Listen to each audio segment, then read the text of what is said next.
Record. Here we go. And 3. Record. Here we go. And 3, 2.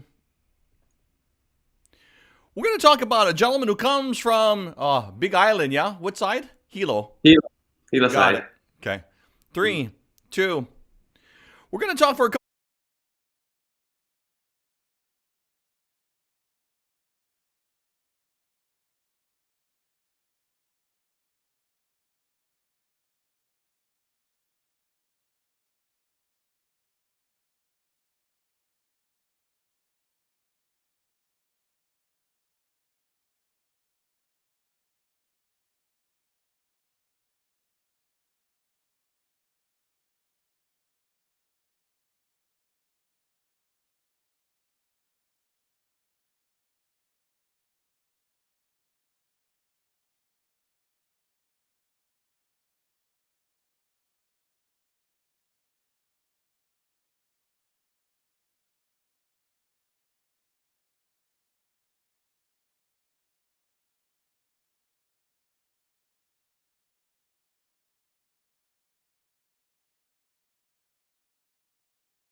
Aloha, everybody.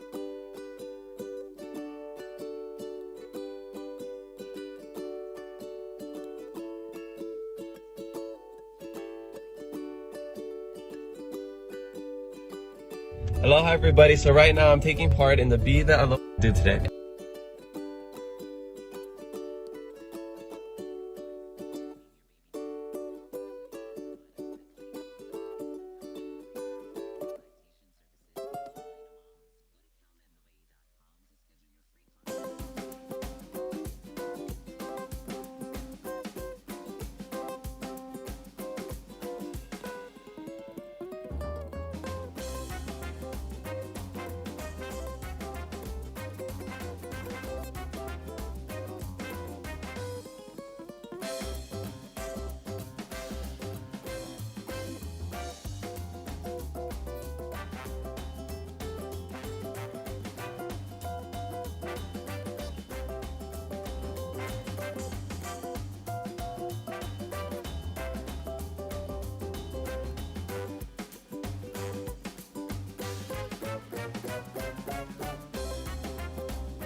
All right, welcome back. Hi, everybody. Aloha no, aloha kako. I'm Billy V, and welcome to a special edition of Billy V Live on this Aloha Friday.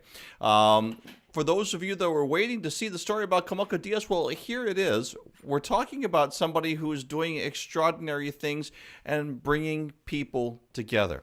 As a matter of fact, this is really, in the early days when Kamaka Diaz was just doing something just because to make someone else feel special.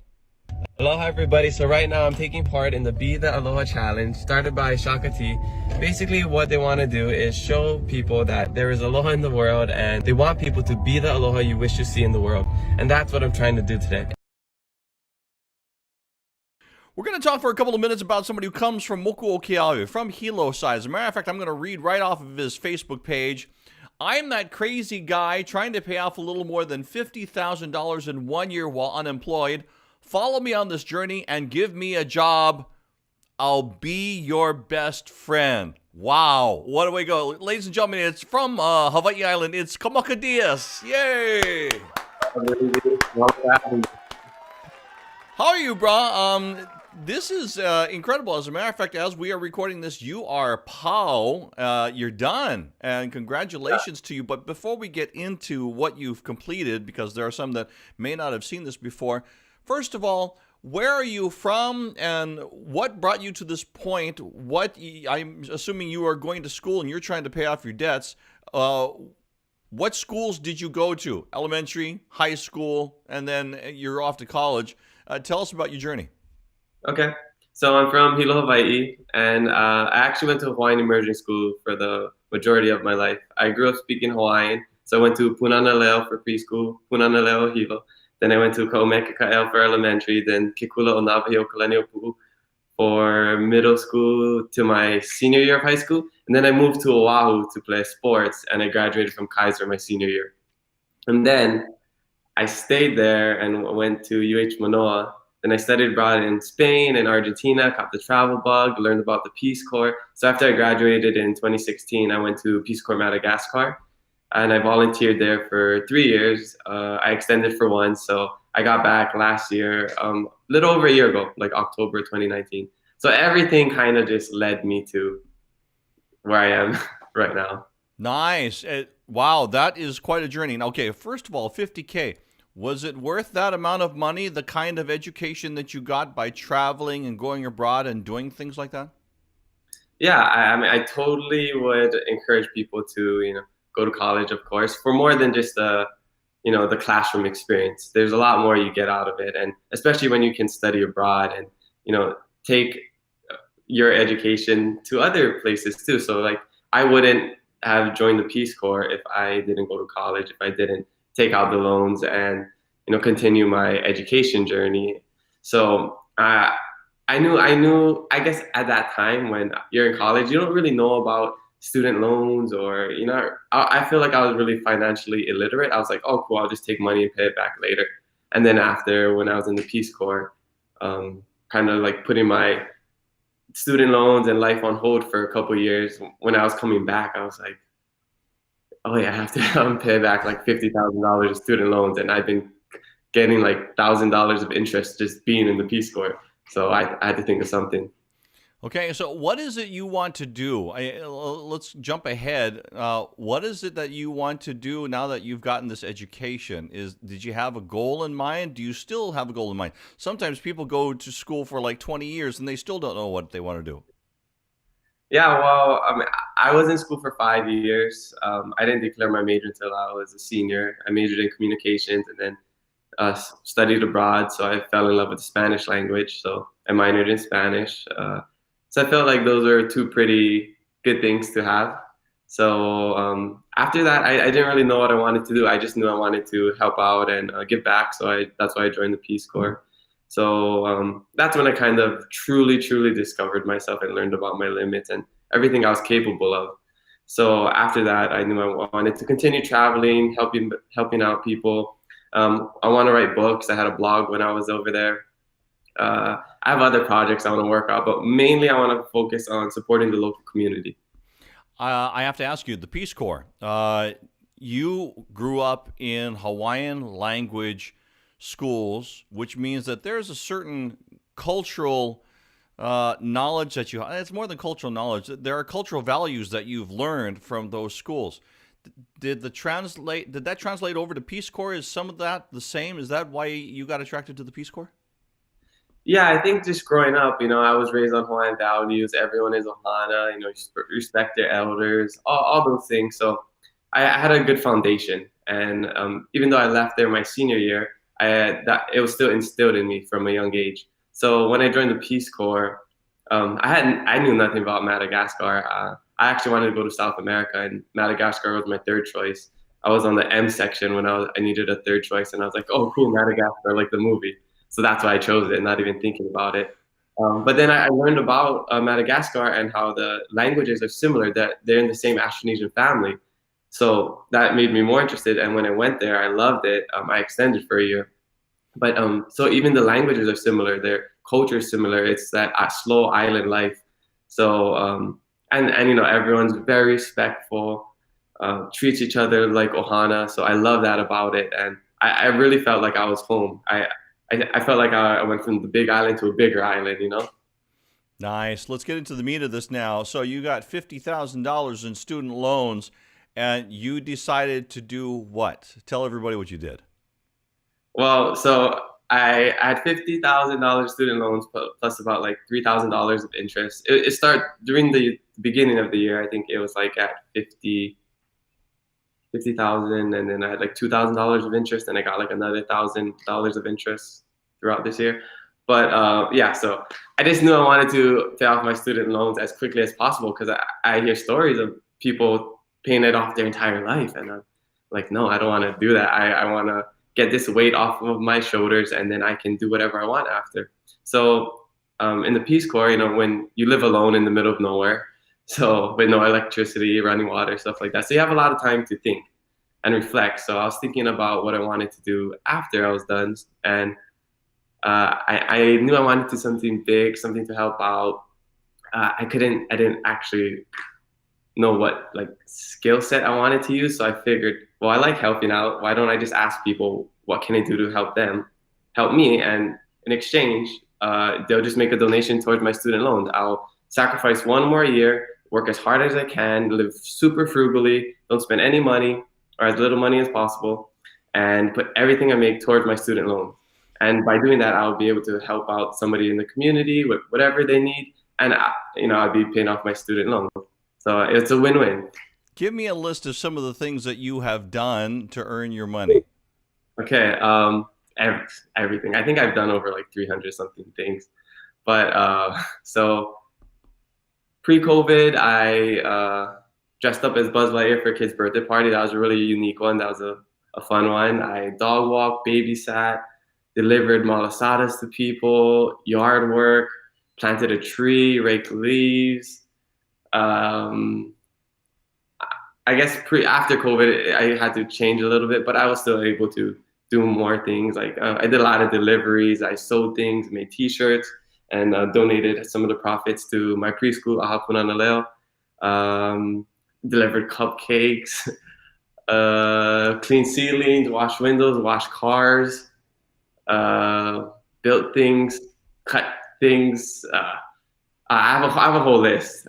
So you've created a community along the way of people that are now your personal friends that not only have donated to you, but they're cheering you on as you go. That's one of the coolest part about this journey is that I really feel like we were in this together. You know, it was a kako thing. I wanted to make it where, so I document everything online, like everything I do from morning to night, every dollar I make, every dollar I spend. So people really are invested in this. So especially towards the end, I really felt like I was running a marathon and people were cheering me on, high-fiving me, giving me water. Like it's crazy the community support that I've gotten. I mean, people bought me lunch. They gave me money for food. Somebody gave me a free car. In the meantime, wow. In the meantime, you've been paying it back to everyone by doing things and working in their lives and making their lives better. Yeah, I mean, I always wanted to have some sort of reciprocation because I feel like that's Hawaiian culture, like koku aku, koku amai, like I help you, you help me. But you don't have to expect anything in return. So that's why I don't want to like charge anything. It's whatever you're able to give, I'll happily accept. So so somebody gave me a car to help out, and my goal for the race 50K was for every $10,000 that I would make, I would do a community event to give back. And of course, my first one got canceled because of COVID. But eventually, during June, I was able to do a huge community event. I used my stimulus check to fund 350 grad packs to give out to high school seniors. So that was my one community event I was able to do. And the next ones I'll do next year when things open up again. Got it. So you're all done now. So what is next? I'm going to take like a week off, relax, try to surf a lot, spend time with my ohana and my friends. A lot of times this year I wasn't able to fully be present, because I had so much going on. So I really want to, take a break from social media, just enjoy the time I have with my loved ones. And then next year I'll start writing the book and working on other projects, doing community events. I feel the options are endless. Sounds like you've become an activist and a person who there's a word for it, an influencer. Yeah, I don't want to be like that stereotypical influencer. I don't really even consider myself an influencer. I just want to help out. I want to inspire people to be better, work hard, be kind to each other. That's all I want to do. Yes, that's all I want. That's awesome. If somebody wants to find you, where do they find you on the internet? Kamakadias8 is my Instagram, YouTube, Kamakadias8. Basically, if you type in Kamakadias8 and you find me on Instagram, you can find all my other social media over there. Local boy from Hawaii Island who has a problem and solves it by bringing people together. Kamakadias, thank you for being on the show today. I appreciate it. All right, and continued success to you, bro. Happy holidays. You too. Have a good one. The reason why we wanted to do that is because, in this world today, we wish we had a whole bunch of Kamakadiases that we could just clone and have one in every community. One brother who's out there to help out somebody else and not ask for anything back, just to help them. Of course, and if you can donate to my, help me out, my college loans. Gets an education, finding creative way to pay it off by giving to everybody. Mean. We hired him at our house. Oh, really? We hired him. He came over and picked up all the extra wood in the yard, an old TV, took it to the dump. Oh, so you actually had him go over and do stuff for you? He's amazing. Wow. Why did I not learn of this before? I thought I told you. Sorry. Drunk. No worries. No worries. It's just, when you find people that are doing stuff like that out in our community and being an example for others, you like to feature them. Big mahalo to Kamakadias. Happy holidays to you and yours. Give back if you can. See you on the next show.